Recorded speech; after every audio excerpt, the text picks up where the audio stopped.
posisi manusia itu bagaimana mereka sendiri meletakkan dirinya.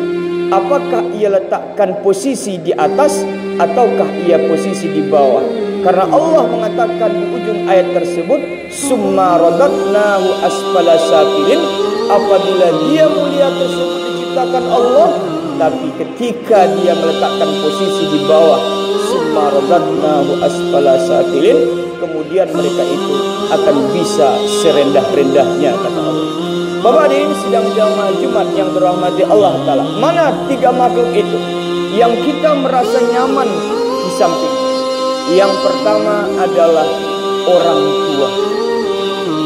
Orang tua yang melahirkan kita, ibu yang melahirkan kita, ayah yang membesarkan kita, mencarikan nafkah untuk keluarganya.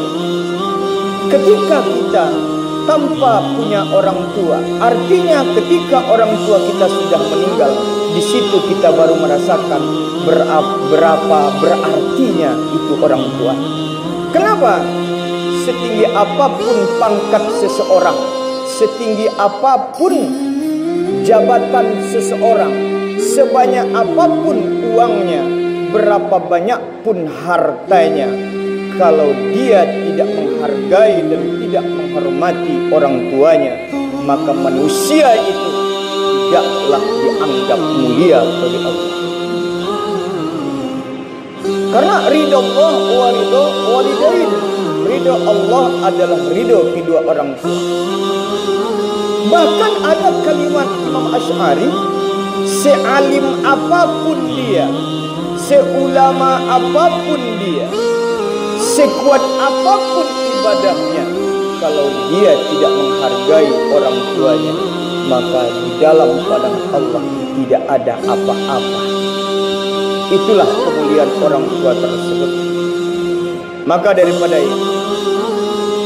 itulah ada bahasa pribahasa mengatakan 10 orang anak bisa dibesarkan oleh kedua orang tua, bisa diasuh oleh orang tua, tapi 10 anak belum tentu semuanya yang bisa untuk mengasuh orang tuanya. Belum tentu. Wajar Allah dan Rasulullah menyampaikan ketika ada seorang pemuda ingin berperang. Apa kata Rasulullah? Ya Rasulullah, saya ingin berperang ikut denganmu ya Rasulullah.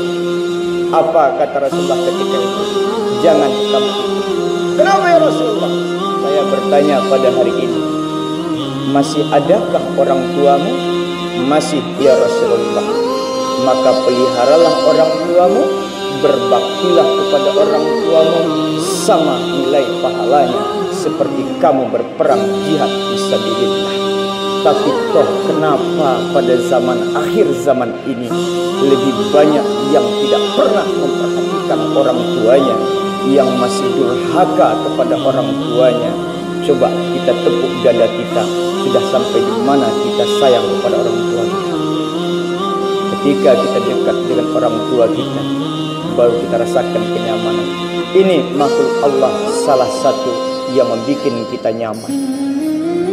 Yang kedua, ada makhluk Allah atau manusia yang diciptakan oleh Allah Ta'ala yang bikin kita nyaman. Kata Imam Nawawi, al-ulama warasatul anbiya.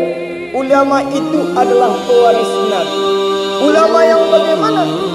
Ulama yang paham dan mengerti dengan diri kita. Ada sebagian ulama itu, ketika ada orang pemabuk, ketika ada orang yang berdosa datang ke rumahnya, dia marah, dia benci. Bukan seperti itu.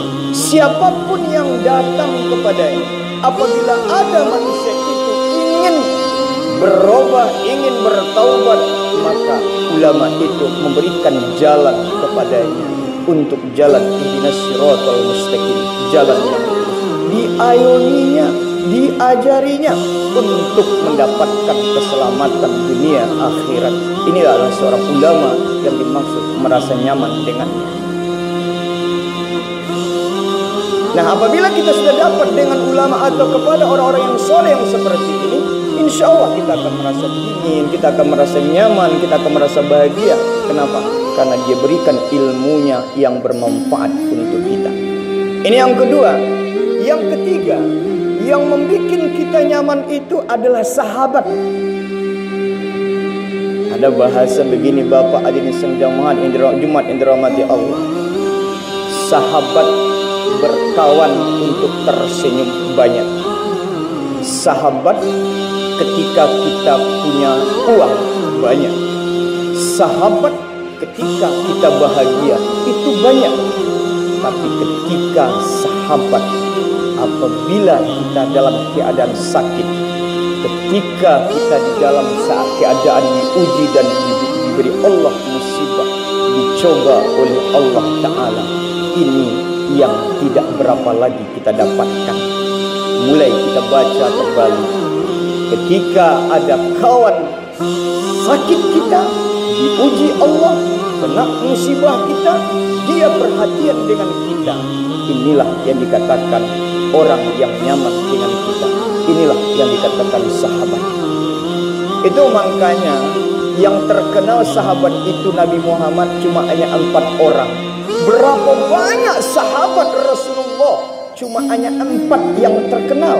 Abu Bakar, Umar, Utsman, Ali. Kenapa? Karena ketika Rasulullah berduka, mereka tidak pernah meninggalkan Rasulullah. Itu makanya Rasulullah menyatakan sahabat yang sangat terkenal adalah Allah. Sebenarnya yang dijamin Rasulullah itu 10 orang, tapi yang populernya adalah Allah. Bapak hadirin sidang jamaah Jumat yang dirahmati Allah Ta'ala. Disinilah kita bisa memikirkan dan memilih dan memilah di dalam kehidupan ini. Cuma kuncinya satu saja. Ketika kita melakukan sebuah kebaikan kepada siapapun, baik pun kita kepada orang tua kita, baik pun kepada ulama, baik pun kepada sahabat dan orang lain, titik tolak kita salah satunya lain yang tidak bukan adalah jangan kita berharap untuk dibalasnya, tapi kita berharaplah Allah yang membalas, karena pasti Allah membalas kebaikan itu untuk kita. Insya Allah mudah-mudahan kita tidak akan kecewa. Inilah bayangan dan pandangan yang dapat saya sampaikan. Insya Allah mudah-mudahan kita dapatkan dalam kehidupan kita selalu memperhatikan kedua orang tua kita. Selalu kita ingin dekat dengan para ulama yang suka memperhatikan orang-orang yang ingin membersihkan diri. Dan yang ketiga, sahabat yang mengerti dan paham keadaan, situasi dan kondisi kita.